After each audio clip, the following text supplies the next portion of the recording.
Hi everyone, welcome back to my channel.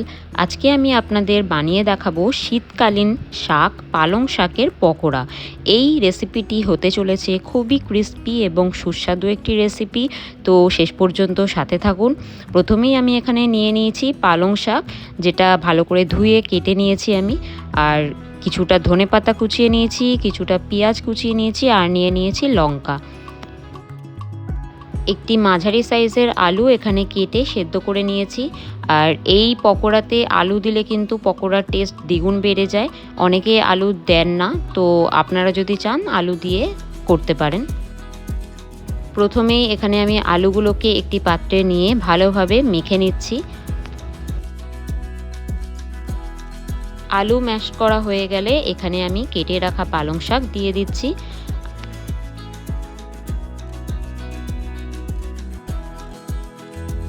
এরপর এক এক করে বাকি উপকরণগুলিও এর মধ্যে দিয়ে দেবো।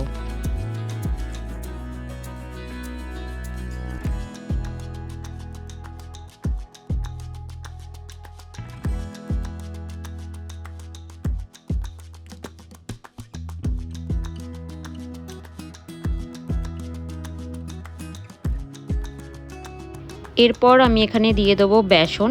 বেসনের পরিমাণটা আপনাদের নিজেদের মতন আপনারা দিলে ভালো হয়। আমি এখানে 2 বড় চামচের মতন পরিমাণে বেসন দিয়েছি। একটা বড় চামচের মতন এখানে দিয়ে দিচ্ছি চালের গুঁড়ো। এরপর এখানে দিয়ে দিচ্ছি 1 চামচ মতন ময়দা।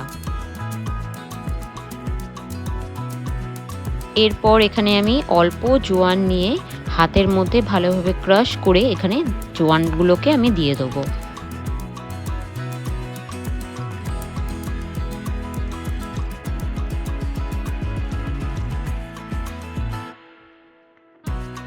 এরপর এখানে দিয়ে দিচ্ছি অল্প করে একটু কালো জিরে,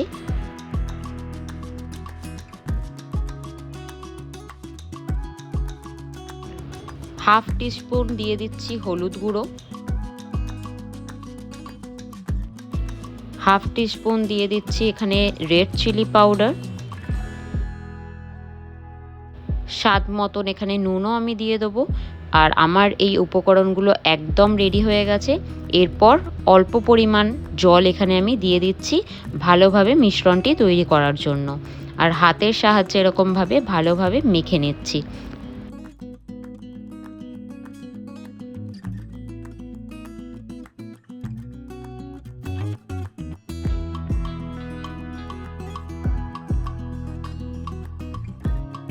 পকোড়ার জন্য মিশ্রণটি ভালোভাবে আমার তৈরি হয়ে গেছে, আপনারা দেখতেই পাচ্ছেন খুব ভালোভাবে একটা টেক্সচার চলে এসছে।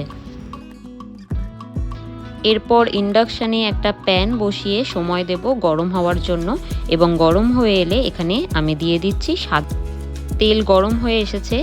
এইবার আমি মিশ্রণটি থেকে অল্প পরিমাণে মিশ্রণটি নিয়ে ভালোভাবে পকোড়ার মতন সাইজ করে তেলের মধ্যে দিয়ে দেবো।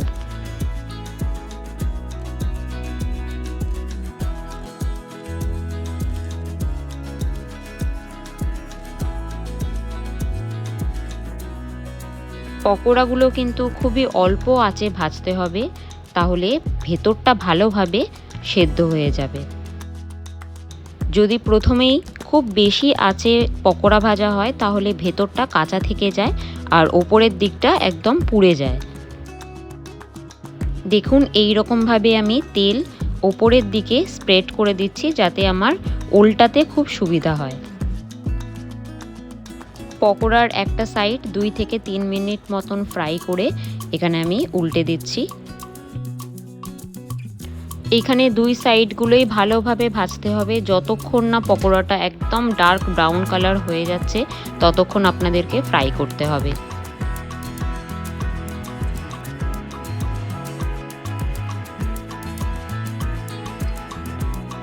এখানে অলমোস্ট আমার পকোড়া হয়ে এসেছে।